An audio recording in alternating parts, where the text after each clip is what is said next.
मोदी के अडानी सेठ, तमाम लोग अलग-अलग नाम से आजकल पुकारते हैं, लेकिन हम तो अडानी नाम है तो अडानी ही बोलेंगे, अडानी सेठ। अडानी सेठ का पोर्ट जो इज़राइल में था, वो पोर्ट पूरी तरह तबाह हो गया।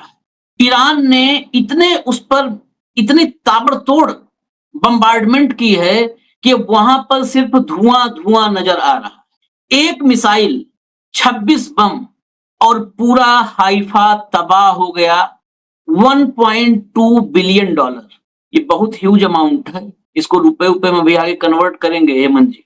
$1.2 बिलियन स्वाहा हो गए। अब भक्त ईरान को गालियां देंगे, क्यों कहेंगे देखो भाई ईरान ने तो अडानी को नुकसान पहुंचा दिया। लेकिन क्या स्ट्रेटेजिक चूक हमारी है? क्या अडानी सेठ मोदी जी के का हाथ पकड़कर, उनकी उंगली पकड़कर अलग-अलग देशों में जो एंट्री मार रहे हैं और वो एंट्री भारत की फॉरेन पॉलिसी से समझौता करते हुए मार रहे हैं, क्या उसका ये खामियाजा है? क्या $1.2 बिलियन जो हम कह रहे हैं स्वाहा हो गया, ये अडानी जी की पूंजी थी, उनका पैसा था, या इस देश के मध्यम वर्ग का, लोअर मिडिल क्लास का या लोअर क्लास का, उसका पैसा था? ये पैसा किसका था? ईरान ने जो इजराइल में तबाही मचाई है, भारत मौन है। इस मौन पर सवाल एक जगह से नहीं है, कई जगह से, और तथ्यों के साथ। आज जो आर्टिकल सोनिया गांधी का आया है, उस आर्टिकल ने भी कई तथ्यात्मक सवाल खड़े किए हैं। मैं फिर जो शब्द बोल रहा हूं, गौर से सुनिए, तथ्यात्मक सवाल। लेकिन हमारे देश में ये दौर सवालों का है ही नहीं। मैं आपको खबरें दिखा देता हूं, खबरें इंट्रोड्यूस कर दूं, स्टेब्लिश कर दूं, और फिर इसके भीतर जाएंगे, एक एक हिस्से पर जाएंगे। जरा एक लाइन से जो खबर है वो दिखाना शुरू करिए, क्योंकि हमने बहुत सारे मीडिया हाउसेज, विदेशी जो अखबार हैं, वहां से जो खबरें आई हैं वो सब इकट्ठा किए हैं। क्योंकि भारत में तो जैसे मोदी के बारे में खबर नहीं छप सकती है कोई भी निगेटिव या सवाल पूछने वाली, वैसे ही अडानी भी। अब अडानी और मोदी समानांतर इनको रख दिया है भारतीय मीडिया ने। ये देखिए, वॉल जोन से खबर है, Iranian ballistic missiles hit strategic points in Israel port city of Haifa. ये अपडेटेड खबर है। अगली लाइए खबर, अगली खबर, deadly Iranian missile strike hits Israeli port city of Haifa. अब ये दोनों में अभी तक अडानी आपके सामने नहीं दिखे हैं ना, ये हाइफा है, हाइफा में पोर्ट है। अब अगली खबर देखिए, लाइए next news. Israel Iran war, Iranian missile strikes on Gautam Adanis Haifa port, all operation suspended by dot. वो बाई जो है ना, वो भी अभी हम आपको बताएंगे वो कौन है। ये दुनिया की सबसे बड़ी कंपनी है जो कंटेनर्स संचालित करती है, ऑपरेट करती है। Why Adani's 1.2 billion stake in Haifa port is more than just business. ये भी बहुत महत्वपूर्ण है ये point, more than just business. एक एक पॉइंट हेमंत भाई से भी निवेदन है, ध्यान में रखेंगे, एक एक पॉइंट को ब्रीफ करना है दर्शकों के सामने। नेक्स्ट लाइए, shipping giant Maersk temporarily suspends vessel calls at Haifa port due to risk of Iranian missiles. ये जो हमने अभी कहा था डॉट, यहां पर नाम आ गया। नेक्स्ट, अब नेक्स्ट खत्म नहीं हुआ है, अभी नेक्स्ट वीडियो है। वीडियो चलाइए, वीडियो लाइए। ये देखिए, ये तबाही के वीडियो है हाइफा से तेल अबीब तक, हाइफा से तेल अबीब। और इजराइल, अगर इजराइल को आर्थिक दृष्टि से आप देखें ना, तो हाइफा से शुरू, तेल अबीब में खत्म। यही है इजराइल। यरूशलेम सबसे ज्यादा चर्चा में रहता है, लेकिन यरूशलेम धार्मिक दृष्टि से, आर्थिक रूप से सिर्फ दो जगह, हाइफा मतलब बड़ी मेजर, छोटे छोटे और पॉइंट्स हैं, हाइफा एंड जो है तेल अबीब। ये तस्वीरें हैं, ये कंपाइल किया हुआ वीडियो हमको मिला, वो हम लाए हैं। लंबा वीडियो है लेकिन एक हिस्सा उसका देखिए। ये तबाह इजराइल है, वो तबाह इजराइल जिसका प्रधानमंत्री अपने जो है आर्मी के चीफ ऑफ स्टाफ, जिसको हम लोग सीडीएस कहते हैं, इक्विवेलेंट उसका जो है इजराइल में, उसको लेकर के, अपने डिफेंस मिनिस्टर को लेकर के, सारे मंत्रियों को, जो जो सेनापति हैं, सबको लेकर के रातों रात अमेरिका भागा इजराइल का प्रधानमंत्री। कि मदद करो ट्रंप ने कहा, क्या कहा, कुछ नहीं कर पाओगे फोर्डो, तुम्हारी औकात नहीं है, यही बोला। अब चलते हैं सीधे हेमंत जी के पास। हेमंत भाई, जरा ये हम बाकी चीजें बाद में चर्चा में लाएंगे कि इजराइल में क्या क्या तबाह हुआ और कितनी तबाही हुई। पहला कंसर्न है अडानी से, हमको बहुत ज्यादा लगाव नहीं है कि हमारी दिल लगी अडानी से, लेकिन अडानी भारत के वो पूंजीपति हैं जिनका कहीं भी डूबना हमारे देश के लिए नुकसान है, कहीं भी डूबना। वो अडानी जी का पैसा नहीं, जिसे मोदी जी कहते हैं हमने पैसा बांट दिया, आपके अकाउंट में डाला। अडानी जी बड़नगर से खेत नहीं बेच के लाए, वो इसी देश के टैक्स पेयर का पैसा, जो देश का पैसा, वही देश का पैसा डिस्ट्रीब्यूट होता है। अडानी के पैसों में LIC का पैसा है, अडानी के पैसों में भारत के तमाम फिनेंशियल इंस्टीट्यूशंस का पैसा है, अडानी के पैसे में भारत के तमाम बैंकों का पैसा है। अडानी 1.25 लाख करोड़ रुपए से 1,40,000 करोड़ का, जो मैंने पीछे देखा था एक डाटा, उसके मुताबिक 1,40,000 करोड़ रुपए के आसपास Indian financial institutions, banking sector से ये पैसा उनके पास उठाया हुआ है। ये पैसा भारत का पैसा। क्या हुआ है हाइफा में और क्यों भारत में अडानी ग्रुप की तरफ से इस खबर पर सन्नाटा है? आशीष जी नमस्कार, आपको और सारे दर्शक साथियों को भी। देखिए आशीष जी, आज जो कुछ ये हुआ है ये बेसिकली एंटिसिपेटेड था कि जब भी बार की जो जिसको कहेंगे ना कि हम सीरियसनेस बढ़ेगी और जिस तरीके की इंटेंसिटी बढ़ेगी तो ये होगा, क्योंकि हाइफा उनका मेन ट्रेड सेंटर है एक तरीके से। वहां पर पोर्ट भी है, वहां का उनका सबसे बड़ा तेल शोधन संयंत्र भी है और तमाम ऐसी इंफ्रास्ट्रक्चर फैसिलिटीज हैं जिसके सारे पूरा इजराइल चलता है। शुरुआत में आपने कहा अडानी का जिक्र। अडानी ने सितंबर 2022 के अंदर हाइफा पोर्ट के अंदर निवेश किया था 70% का, और 30% इसमें कंपनी है गेडेट, जो इजराइल की कंपनी है। 70:30 का प्रोपोर्शन है। तो अडानी साहब का जो इसके अंदर जो इन्वेस्टमेंट है वो 1.2 अरब डॉलर का है, नंबर 1। और यहां पर जिस तरीके की स्थिति है कि दुनिया की सबसे बड़ी जो डच की कंपनी है मस्क, जो कंटेनर्स का सारी पूरी दुनिया के अंदर वो करती है, और यहां पर अगर आप देखेंगे जो इजराइल का कुल व्यापार है उसका 30% यहां से सारे का सारा ऑपरेट होता है इस पोर्ट से जो है। नंबर 2, यहां पर जो इजरायली नेवी है उसकी बहुत बड़ी इस्टेब्लिशमेंट है, एक। नंबर 2, उसका बहुत बड़ा बेस है और पनडुब्बियों का जो संचालन होता है इजराइल की वो यहीं से होता है। तो ना केवल कमर्शियल दृष्टि से बल्कि स्ट्रेटेजिक दृष्टि से भी, सामरिक दृष्टि से भी और ओवरऑल व्यापार की दृष्टि से अगर आप देखेंगे तो उस सारे में हाइफा बेहद महत्वपूर्ण है। और आपने देखा जिस तरीके से उस पर अटैक हुआ था जो रिफाइनरी पे, रिफाइनरी में भी काम फिलहाल बंद है। और जो रात को जो मिसाइल जो आपने भी स्ट्राइक दिखाया है इसमें एक व्यक्ति की मौत भी हुई है, वहां पर 26 के आसपास लोग घायल। लेकिन हैरानी की बात देखिए, पूरे पश्चिमी मीडिया के अंदर और पूरे भारतीय मीडिया के अंदर जैसा आपने कहा कि एक भी खबर इस तरीके की नहीं है कि अडानी की पोर्ट पे कितना नुकसान हुआ है, क्या हुआ है। अभी अपने एक साथी जब मैं और आप बात कर रहे हैं, वो तेल अवीव से और यहाँ हाइफा के रास्ते में है, उनसे मैं बात कर रहा था, वो वहीं पे मौके पे रिपोर्टिंग कर रहे, ग्राउंड रिपोर्टिंग। तो उन्होंने कहा कि साहब इजराइल आज की तारीख में मैं जहां भी गया हूं खंडर ही खंडर दिखते हैं, खंडरात के अंदर बदला हुआ पूरा। स्कूल बंद है, कॉलेजेस बंद है, सारे सरकारी ऑफिसेज बंद है। और हालत वहां पर यह है कि जब आप निकलो बाहर 10 मिनट से लेके आधे घंटे के बीच में कोई ना कोई एयर रेड सायरन बज जाते हैं। आपको पता है ना, आयरन डोम है सारा, अच्छी एक फैसिलिटी उनके पास है, तो वार्निंग मिल जाती है उनको समय रहते 10-5 मिनट पहले, 4 मिनट पहले, तो लोग शेल्टर्स ले लेते हैं। बेसिकली क्या है कि जो अडानी पोर्ट के ऊपर जो मामला है, इसका हमले का आपने जिक्र किया था, एक मिसाइल पहले भी मारी थी, आपको ध्यान हो, पिछले मंडे को। तो उसमें आसपास का एरिया डैमेज हुआ था। यहां पर हल्का सा कुछ स्टैब्लिशमेंट छोटी मोटी जो कमर्शियल पार्ट की थी वो नहीं थी, दूसरी साइड की थी। अब जो ये कल हुआ है रात को लेट नाइट में, ये काफी भयंकर डैमेज हुआ है यहाँ पर, और यहाँ यानी इसके आसपास के एरिया में भी बहुत ज्यादा हुआ है। और जो इजरायली नेवी की फैसिलिटी है वो भी कहीं ना कहीं प्रभावित हुई है। और एक चीज आपको और समझनी पड़ेगी, इसको आप केवल पोर्ट ना माने, जो हाइफा है उसको केवल एक पोर्ट ना माने। हाइफा बेसिकली एक पूरे का पूरा, जिसको आप कह सकते हैं एक इजराइल का जो नुकसान हो रहा है स्ट्रेटेजिक तौर पे, इसको आप उस तौर पे देखें। व्यापार का तो ठीक है, जो भी कुछ है दूसरे रास्ते से कर लेंगे और कर लेंगे, छोटा देश। बेसिकली ये एक सैन्य जो दृष्टि से बेहद महत्वपूर्ण झटका है। और अगर इसको सही मायने में देखें तो आर्थिक तौर पर यह भूचाल भी है, क्योंकि इजराइल ने ये चीजें दूसरे देशों के साथ तो की, लेकिन उसके साथ ऐसा कभी नहीं हुआ। आपने देखा जिसके साथ भिड़ा वहां सब कुछ करके भाग गया, सारी चीज अमेरिका की मदद थी और था। अपना नंबर पहली बार आया है।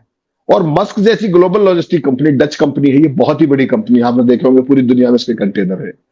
इसका यहां से पीछे हटना, अपने ऑपरेशन सस्पेंड करना, ये बहुत कुछ कह रहा है।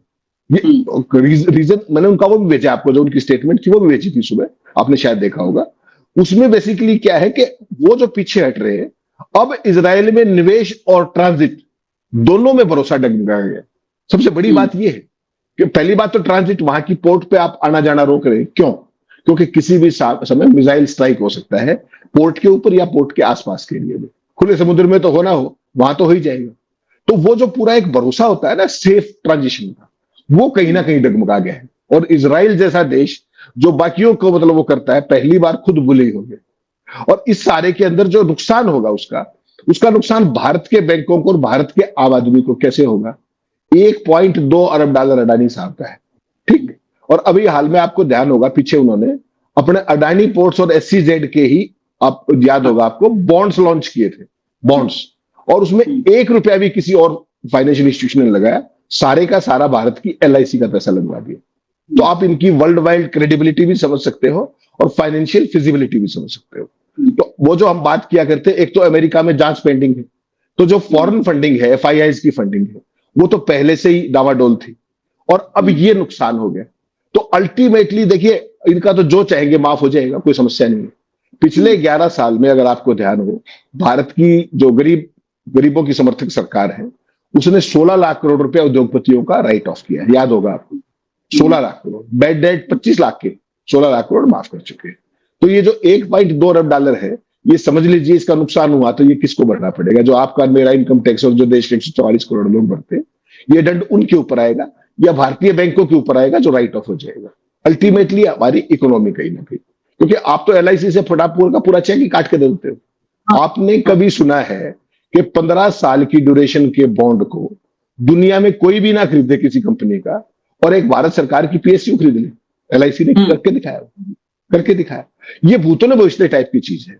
इसलिए मैं कह रहा हूं कि इजराइल का जो कुछ हो रहा है वो तो देखो, जैसा बोओगे आप वैसा काटोगे। As you sow so shall you reap. आपने ईरान के ऊपर यूनिलेटरली हमला किया तो भुगतने के लिए तैयार ना हो, रिटेलिएशन तो होगा, सीधी सी बात। लेकिन सवाल यह कि भारत का तो कोई इसमें लेना देना नहीं था, और इसका जो सबसे ज्यादा नुकसान वो हमारे बैंकों को होगा, आम आदमी को होगा। पैसा तो हमारा है, वो अडानी घर से नहीं लेके आए, ना मोदी जी घर से लेके आए, ना भाजपा लेके आई, ना RSS लेके आई। तो बेसिकली क्या है कि इसकी जो आंच है वो हमारे बैंकिंग सिस्टम पर भी आएगी। और जो आपकी सेटिंग चल रही थी इजराइल के साथ लंबे समय से, आपको ध्यान हो, इजराइल को अडानी जो है उनके साथ उनका वो है ज्वाइंट वेंचर, और उनको जो ये अपने UAVs भी लगातार सप्लाई करते हैं, युद्धक UAVs भारत में बनाते हैं, उन्हीं की कंपनी के साथ अलायंस है, और वो भी उनको भेज रहे हैं। एक नया कॉरिडोर बनना था भारत से गल्फ के थ्रू, उसमें भी खतरा आ जाएगा, क्योंकि अब स्ट्रेटेजिक वायबिलिटी नहीं रहेगी, पूरी की पूरा जो मामला है अस्थिर हो गया। तो वो जो पूरा प्रोजेक्ट था जिसको बाइडेन ने सपोर्ट किया था कि भारत से सड़क के रास्ते ही सारा मिडिल ईस्ट तक पहुंच जाएंगे, उसमें भी कहीं ना कहीं एक पूरे की पूरी आंच आएगी। वो प्रोजेक्ट ऐसा ना उसकी भ्रूण हत्या ही हो जाए, क्योंकि जब स्टेबिलिटी की, सिक्योरिटी की बात आएगी तो 4 प्रोजेक्ट की वायबिलिटी प्रभावित होती है, और उसका लॉन्ग टर्म की असेसमेंट, उसका जो आप प्रोजेक्ट रिपोर्ट बढ़ाते हैं DPR, वो सारी की सारी प्रभावित हो जाती है। तो भारत की जो लॉन्ग टर्म प्लानिंग्स थी वो कहीं इस युद्ध में, इसकी आंच भारत में केवल अडानी तक सीमित नहीं, जो हम एक अल्टरनेट रूट बना रहे थे समुद्र के अलावा बाई रूट, उस सारे पे भी कहीं ना कहीं आंच आ सकती है। तो झगड़ा ईरान और इजराइल का है, और उसका सारे का सारा खामियाजा कहीं ना कहीं हमें भी पार्टली उसका भुगतना पड़ेगा, ऐसे संकेत इनिशियली मिल रहे हैं। लेकिन ये खाली अडानी का नुकसान, हाइफा में अडानी पोर्ट का नुकसान यहीं तक नहीं मैं इसको देख रहा हूं। आप ये देखो, ईरान ने आज एक स्टेटमेंट दिया है, बड़ा महत्वपूर्ण है। ईरान ने भारत से निवेदन किया है, लेकिन उस निवेदन में बड़ा कूटनीतिक रूप से बहुत मजबूत वो ईरान का दांव है। ईरान ने कहा है कि भारत को इजराइल की निंदा करनी चाहिए।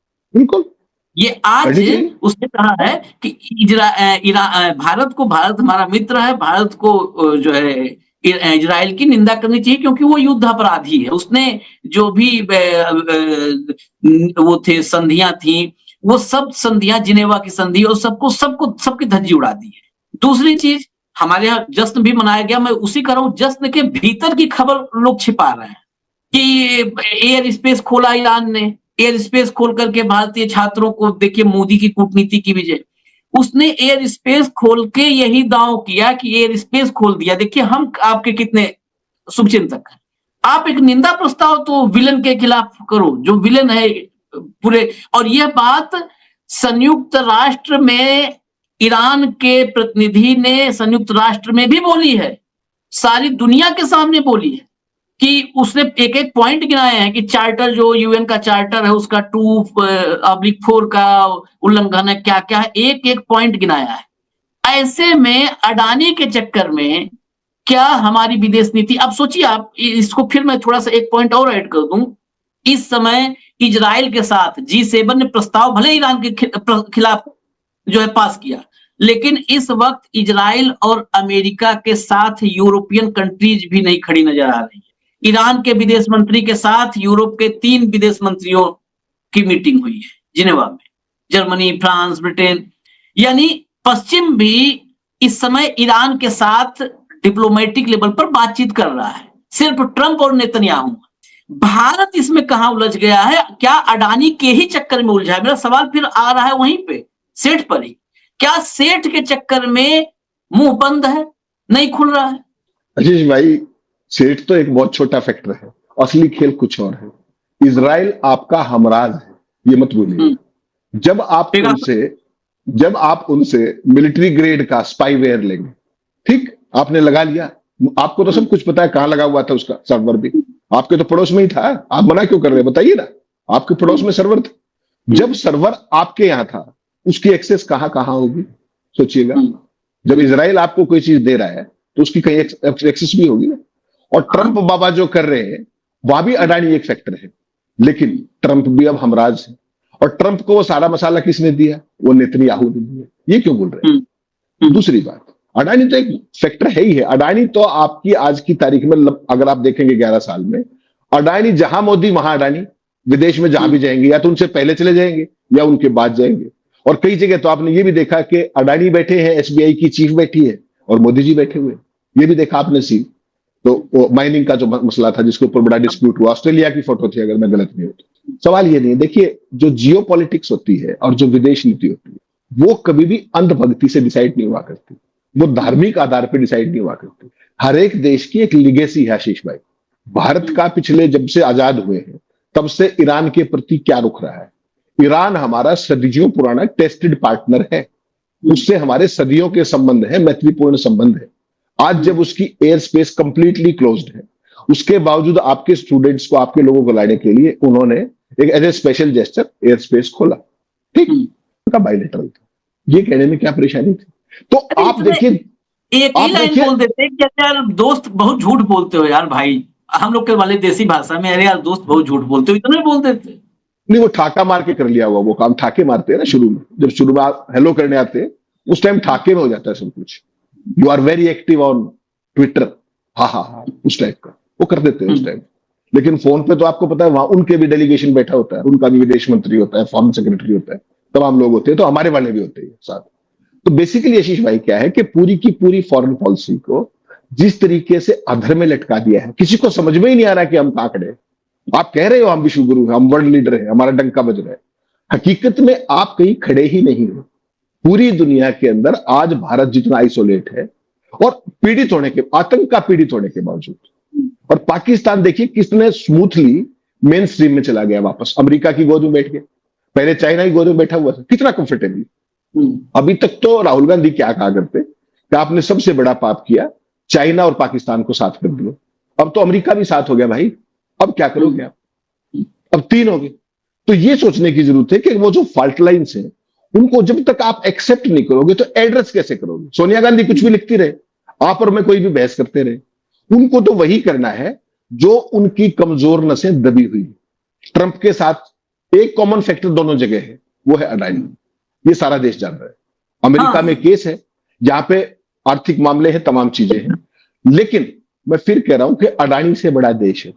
कहीं ऐसा ना हो कि अडानी के कारण, विदेश नीति का तो चौपट कर ही दिया आपने पूरे दुनिया के सामने, अब भी ये कोर्स करेक्शन का मौका है, वरना आपकी हालत ये हो जाएगी कि आप ना इधर के रहेंगे ना उधर के रहेंगे, जो पूरा देश देख रहा है। और यही सबसे बड़ी चिंता की बात है। बिल्कुल। मोदी ही कुल मिला के अगर कहें तो मोदी ही अडानी है, अडानी ही मोदी, ये कहें तो कोई इसमें गलत नहीं है। एक आखिरी सवाल 30 सेकंड में, ये जो एक ही मिसाइल से 26 बम निकल रहे हैं, क्या ये सजील मिसाइल है क्या, जो सबसे लास्ट में निकाला है, वो जिसका अपना पथ रास्ता बदलते जाती है? क्योंकि उसके बारे में था कि उसमें वॉरहेड पे क्लस्टर बम लगा रहे हैं और ऊपर जाकर के 20 टुकड़ों में 20 अलग अलग मिसाइल में तब्दील हो जा रही है, क्योंकि एक एक मिसाइल से 20-20 और एक्यूरेसी है 10 मीटर की एक्यूरेसी है उसकी।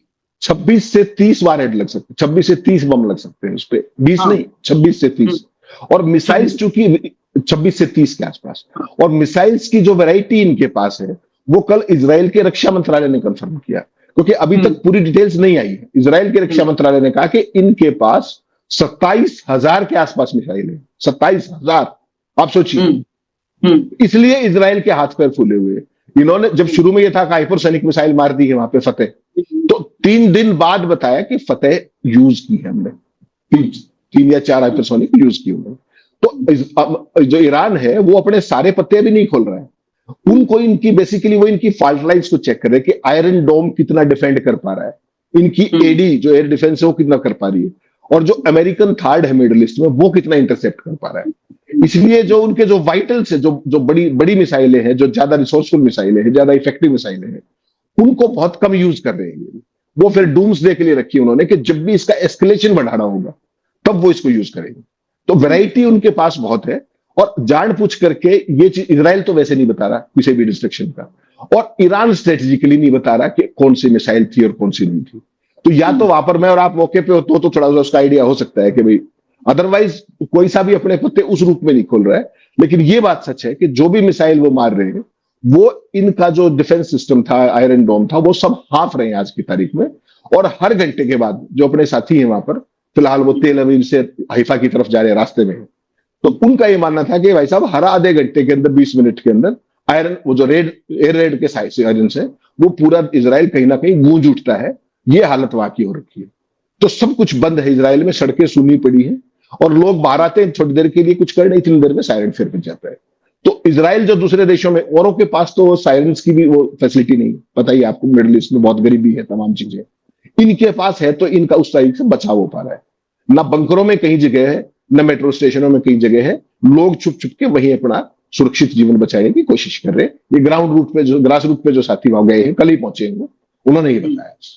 ये हकीकत है कुछ, क्योंकि कुछ जो मिडिल ईस्ट के सोर्सेज हैं, न्यूज रिपोर्ट्स हैं, मीडिया रिपोर्ट्स हैं, उसमें भी ये बात है कि तेल अवीव और हाइफा, इन दोनों में पिछली रात के बारे में है कि पूरी रात सायरन बजता रहा। पूरी रात का मतलब यही है कि अभी एक बार बंद हुआ था तो दोबारा चालू हो गया, वो पूरी रात बजता रहा सायरन। ये हालत है, और इस सब के बीच में हम भी अडानी जी के चक्कर में फंसे हुए हैं। तो अडानी जी हैं तो हम रहेंगे ही रहेंगे, मतलब भारत रहेगा ही रहेगा, क्योंकि अब यही तय नहीं कर पा रहे हम लोग कि मोदी ही अडानी है, मोदी ही भारत है, भारत ही अडानी है।